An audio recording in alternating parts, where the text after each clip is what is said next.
What's up, guys? Thank you so much for stopping by the Helpful Dreams channel today. If you have been here before, thank you so much for your continued support. If you haven't been here before, this is where we take the most impactful knowledge and wisdom of all time and condense it into simplified versions that's easy to digest and implement into our own lives.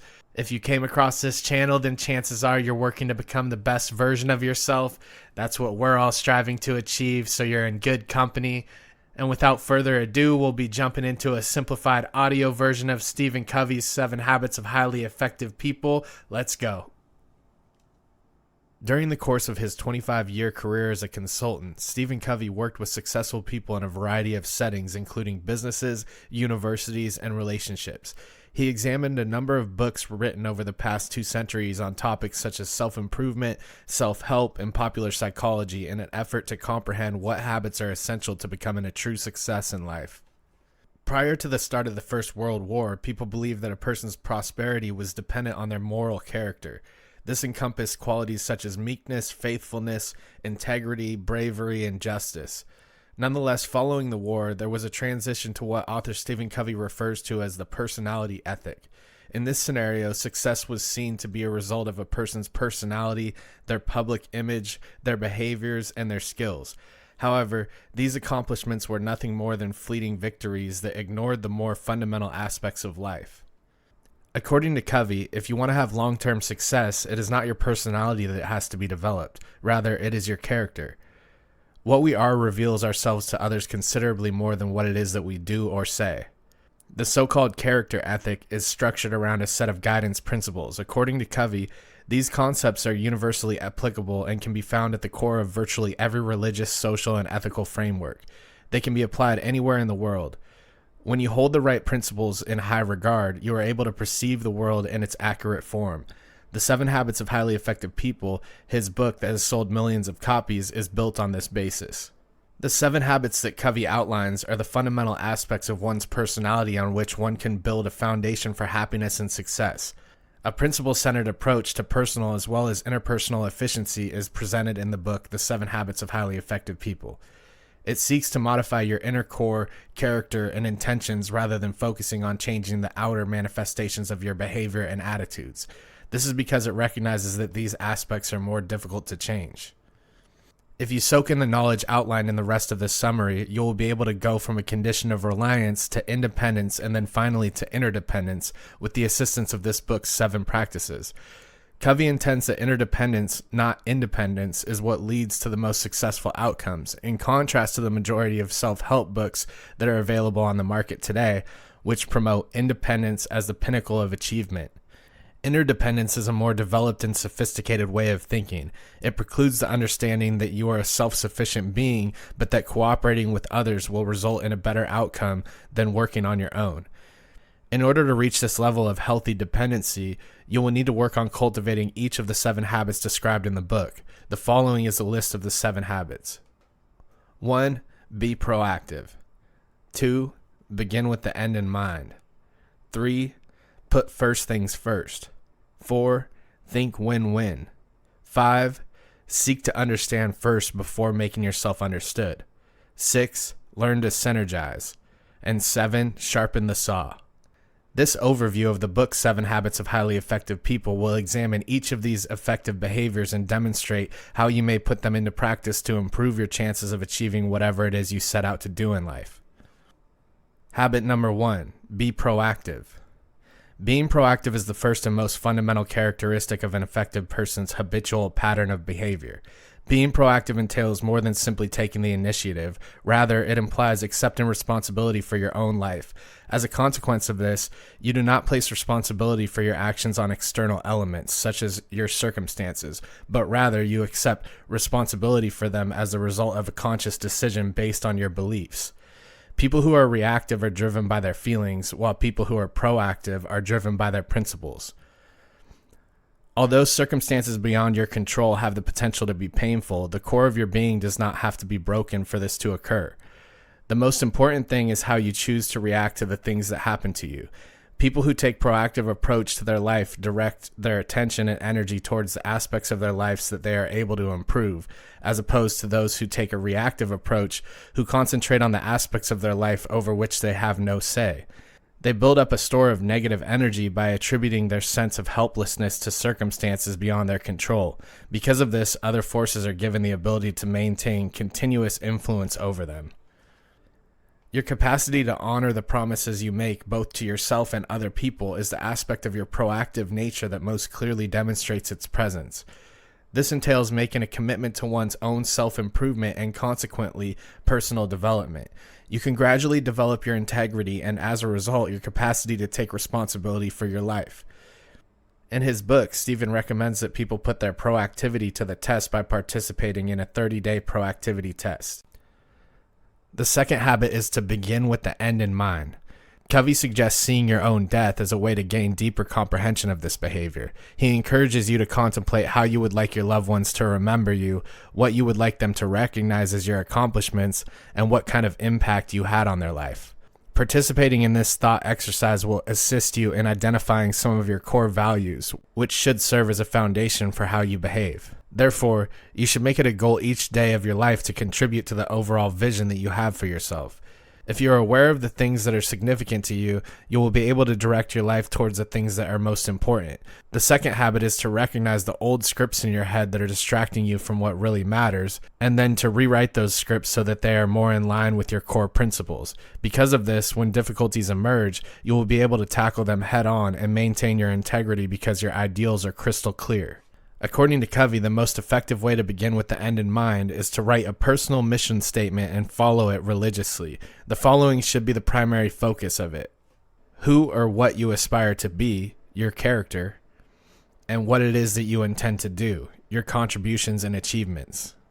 Your goal statement will eventually evolve into your personal constitution as time goes by. It will become the foundation upon which you will construct every decision you will ever make in your life. You'll have a rock-solid base from which you can grow to your full potential if you make upholding ideals the focal point of your life. This is very much in line with the mindset that Ray Dalio lays out in his book Principles. Because they are not dependent on anything in the outside world, principles do not change. A life guided by principles allows one to develop a perspective on the world that is both more clear and more objective.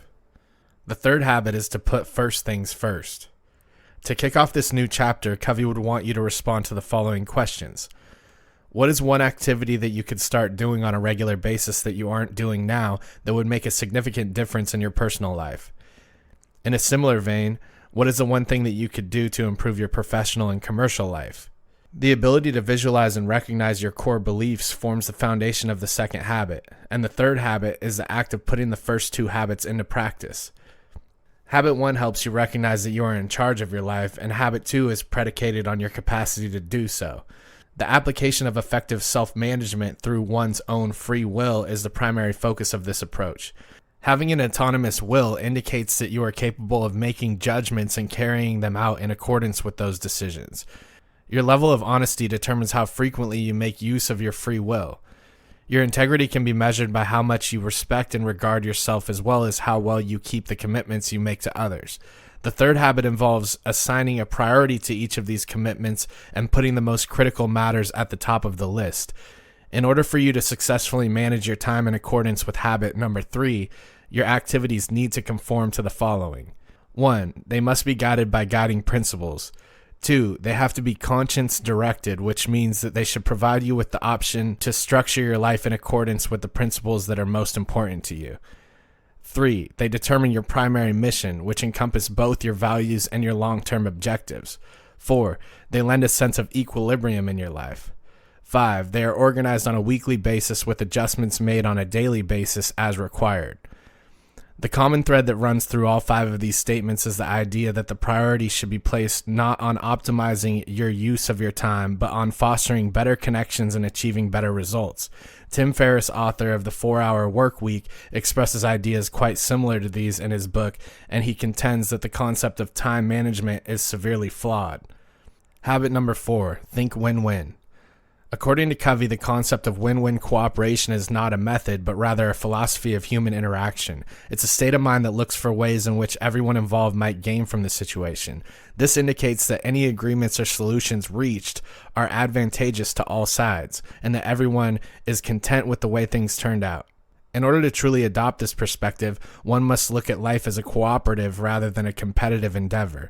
Because of this, the pursuit of interdependence, which is the state in which one should be functioning that is the most efficient overall, is incompatible with any outcome that is not a win-win for both parties. Therefore, in order to adopt a mindset that allows both parties to benefit, you need to make the practice of interpersonal leadership a habit. In order to accomplish this, it is necessary to display each of the following characteristics when engaging with other people. 1. Self-awareness. 2. Imagination. 3. Conscience. And 4. Independent will. Covey contends that in order to be a great leader who benefits all parties involved, one must embrace 5 distinct dimensions. Dimension 1 is character. This is the foundation upon which win-win mentality is created, and it means acting with integrity, maturity, and an abundance mentality. There is plenty of everything for everyone. One person's success does not threaten your success. In other words, it means that a win for one person does not threaten a win for you. Dimension 2 is relationships. When it comes to relationships, trust is absolutely necessary in order to achieve win-win agreements. In order to keep a high degree of trust among others, you need to nurture the relationships you have. Dimension 3 is agreements. This means that all of the parties involved need to reach a consensus on the desired outcomes, the guidelines, the resources, the accountability, and the repercussions. Dimension 4 is processes. Every procedure needs to make it possible for win-win outcomes to emerge. The 5th habit is to seek first to understand and then to be understood. According to Covey, if you want to increase the quality of your interpersonal relationships, you should make an effort to first understand a situation before attempting to make yourself understood in that context. Because it's the most crucial talent you can train, being able to speak well is absolutely necessary to your total efficiency. According to Covey, the ability to listen is not given nearly as much attention as other skills, despite the fact that it takes years to learn to read, write, and talk. If you have strong convictions, it will come naturally to you to engage with other people and listen to what they have to say without making them feel as though they are being manipulated. As a consequence of this, the primary means by which you convey and communicate the kind of person that you are is through your character. People will find themselves naturally trusting you and opening up to you as a result of it. The majority of individuals listen with the purpose of providing a response, while a good listener will listen with the goal of comprehending what is being said. The ability to listen with empathy is what's meant by the term empathetic listening. An empathetic listener is one who is able to put themselves in the perspective of the person who is speaking. Because of this, they can feel the same way as the person that they're listening to. Listening with empathy consequently enables you to acquire a more accurate image of the world around you. You will be amazed by how quickly people will open up to you once you begin to listen to them with the intention of comprehending what they are saying. After you have gained what you believe to be an understanding of the circumstance, the next stage is to ensure that others comprehend what you are saying. This demands courage. You will be able to express your thoughts in a way that is congruent with the perspectives and concerns of your listener if you make use of what you've learned from empathetic listening. Because of this, the trustworthiness of your ideas will grow because you will be communicating with the audience in the same language that they understand. Habit number 6, learn to synergize. When synergy is functioning at its highest level, it includes the aspiration to arrive to agreements in which all parties involved benefit, and it emphasizes the need of empathetic communication. This is the essence of leadership that is centered on principles. Because it is predicated on the idea that the whole is more powerful than the sum of its parts, it has the effect of bringing people together and realizing their latent potential. The true test is to integrate the concepts of synergist creativity and cooperative problem solving into your everyday social interactions. Covey contends that situations involving synergistic interpersonal group collaborations are frequently overlooked, despite the fact that they ought to be a regular part of one's life. Synergy can be broken down into its component parts: a creative process with openness, vulnerability, and communication. It implies finding a way to reconcile the intellectual, emotional, and psychological differences that exist within a group of individuals. Here is where one's creative potential might truly blossom. Synergy is defined as effectiveness as a result of interdependence. This requires cooperation, the development of teams, and the establishment of a sense of unity with other people. The seventh habit is to sharpen the saw. This seventh habit is all about improving yourself in many ways through the following 4 aspects of renewal. The 3 pillars of physical health are proper nutrition, exercise, and stress management. This involves taking care of your physical body by exercising regularly, eating properly, and obtaining enough sleep. In terms of social and emotional aspects, we value service, empathy, harmony, and an innate sense of safety. You will experience a sense of safety and significance as a result of this. Meditation, value clarification, and commitment are all essential parts of spiritual practice. By putting your attention on this aspect of life, you bring yourself and your internal value system into greater alignment. Reading, imagining, organizing one's thoughts, and writing are mental activities. Constantly furthering one's education is synonymous with intellectual growth. This is absolutely necessary for maximum efficiency. To continually and routinely put into practice all 4 of these drivers of behavior is what we mean when we talk about sharpening the saw.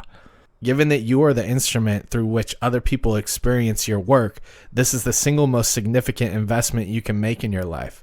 It is important to tend to each area with balance, as overindulging in one area means neglecting another one. This may be avoided by maintaining a healthy equilibrium. However, one beneficial impact that results from sharpening your saw in one dimension is that it has a knock-on effect that results in positive effect in another dimension. This is because of the linked nature of the dimensions. For instance, if you concentrate on improving your physical health, you will unintentionally also enhance your mental health. This, in turn, produces a virtuous cycle of growth and change that leads to increased levels of self-awareness in the one who experiences it. As you climb up the spiral, you will need to acquire more knowledge, make more commitments, and carry out a greater number of tasks in order to become an increasingly effective individual. All right, guys, congratulations on making it to the end of our simplified version of Stephen Covey's 7 Habits of Highly Effective People. I hope you enjoyed it. I hope it's easy to digest and implement into your own lives. Please subscribe to the channel if you like this simplified wisdom, and we're going to continue to spread this wisdom and knowledge to the masses. I appreciate your guys' support. Thank you for stopping by, and I'll see you guys in the next one.